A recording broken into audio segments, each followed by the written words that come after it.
इंसान के भविष्य की पहली सीढ़ी होती है स्कूल। यहीं से वो शिक्षा लेकर आगे का रास्ता तय करता है। आने वाले कल के इस मुकाम में अगर कोई गड़बड़ी हो जाए तो पूरे भविष्य पर संकट खड़ा हो सकता है और इसी संकट का सामना आदिवासी अंचल में निवास करने वालों को काफी उठाना पड़ता है। कुछ इसी तरह का मध्य प्रदेश के झाबुआ में देखने को मिल रहा है, जब बच्चों के लिए शिक्षा लेने की राह हादसों का सफर साबित हो रही है। इसी पर देखिए ये खास रिपोर्ट।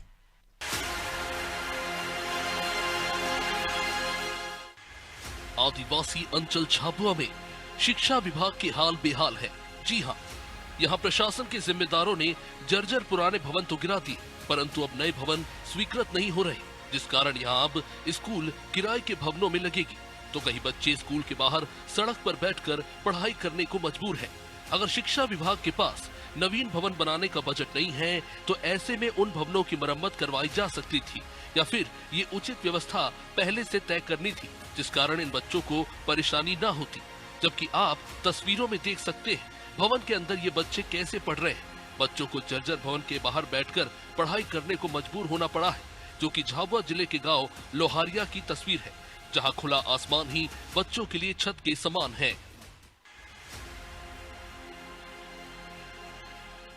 जर्जर स्कूल के कारण बच्चे कितने परेशान हैं, ये उनके शब्दों से जाहिर होता है। वो गुहार लगाते दिखाई दे रहे हैं कि कलेक्टर मैडम हमारी स्कूल बनवा दीजिए। इस स्कूल में कभी हादसा हुआ तो हमारी जान भी जा सकती है।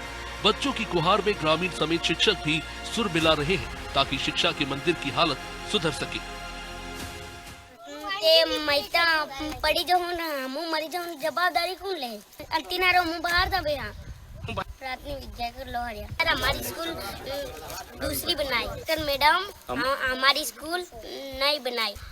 हम यहाँ बहुत परेशान हो रहे हैं। बरसात में पानी आता है, बाहर बैठने पढ़ाई करना पड़ता है, इसलिए कलेक्टर मैडम हमको स्कूल दो। ये स्कूल है ना सर, ये मतलब गिरने वाली है, इसमें सरिया दिख गया और पानी गिर रहे हैं। और ये पुरानी वाली थी, होली से पहले से तोड़ दी इसको, तब भी नहीं बना रहे। तो हमारा ऐसे कहना है कि कलेक्टर मैडम को और शिवराज सिंह को और ये अपना मोहन यादव को देखना चाहिए, आके ने स्कूल बनाए। हमारे स्कूल पुरानी हो गई है, वो गिरने जैसे है। उसके लिए बच्चे लोग आते हैं पढ़ने के लिए, तो इसमें गिरने लायक जैसे हैं, उसके लिए हम लोग ने स्कूल भेजते हैं। तो बच्चे बारिश में भीग रहे हैं, तो कहीं स्कूल गिर गया, ऊपर से गिर गई और बच्चे दब जाएगा, तो उसकी जवाबदारी कौन लेगा? सरकार लेगा कि कौन लेगा? उसके लिए हम लोग ने बाहर टीचर को बोलते हैं, तो नहीं तो स्कूल बंद कर दो, इधर इतना तकलीफ कर रहे हैं बच्चे। उसके लिए हम सरकार से आवेदन मांग रहे हैं।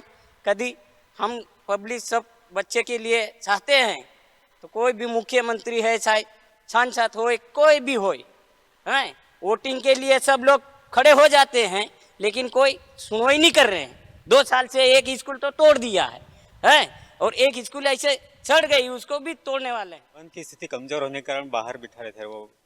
फिर हमने पालक शिक्षक संघ से बैठक बुलाई सर, हमने तो सबको अवलोकन कराया सर, सरपंच को भी बुलाया हमने। तो ये ऐसी स्थिति है तो पंचनामा बना के आगे दो।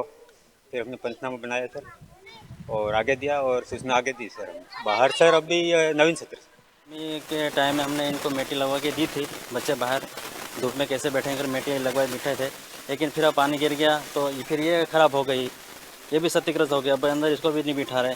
तो फिर हमने कल पंचनामा बनाया था और 5 तारीख को दूसरी जगह शिफ्ट करने की बात करी है, लेकिन दूसरी जगह करा है, लेकिन वो कब तक करे? एक महीना 2 महीना कई साल से होली से बैठ रहे हैं। पंचायत से भी 18 प्रस्ताव गए, अपने इंजीनियर साहब को दिया, हिसाब को भी दिया है और आगे अवगत भी कराए, नेता लोगों से भी कराए और ऊपर राजनेता को भी दिया है।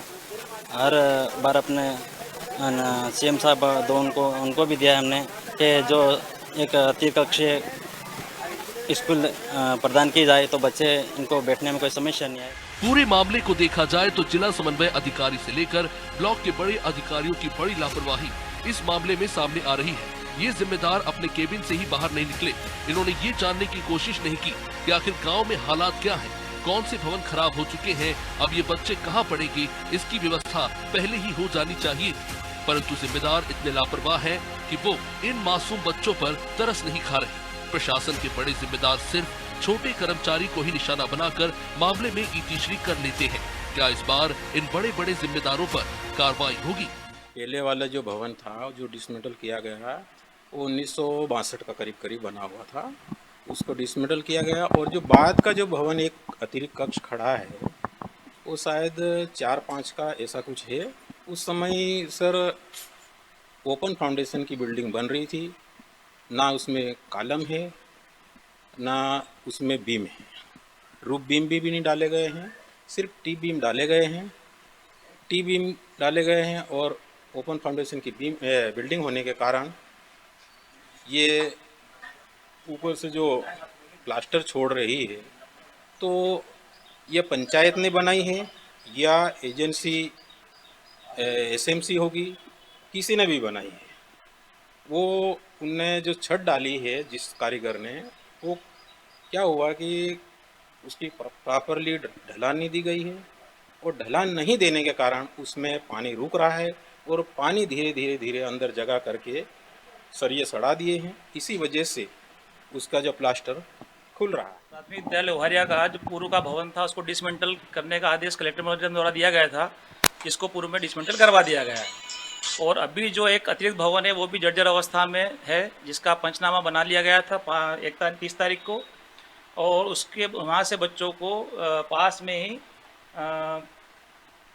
एक उचित मूल्य की दुकान है, वहाँ पर शिफ्ट करने का प्रस्ताव पास किया गया है और 5 तारीख तक वहाँ बच्चों को शिफ्ट कर दिया जाएगा। जैसे हमको डिसमेंटल का आदेश मिला था उसी दिन ही हमारे द्वारा विभाग द्वारा राज्य शिक्षा केंद्र को अतिरिक्त भवन अथवा नवीन भवन बनाने के लिए प्रस्ताव भेजे जा चुके हैं, जिसकी अभी तक हमारे पास किसी प्रकार की मंजूरी प्राप्त नहीं है। बच्चों की गुहार पर अधिकारियों का कब मन पसीजेगा ये तो आने वाला वक्त ही बताएगा। फिर भी ऐसी परेशानियों से क्यों जूझना पड़ता है जब सरकार बच्चों तक शिक्षा को पहुंचाने में कोई कसर नहीं छोड़ रही। झाबुआ से संवाददाता दशरथ सिंह कट्ठा की रिपोर्ट।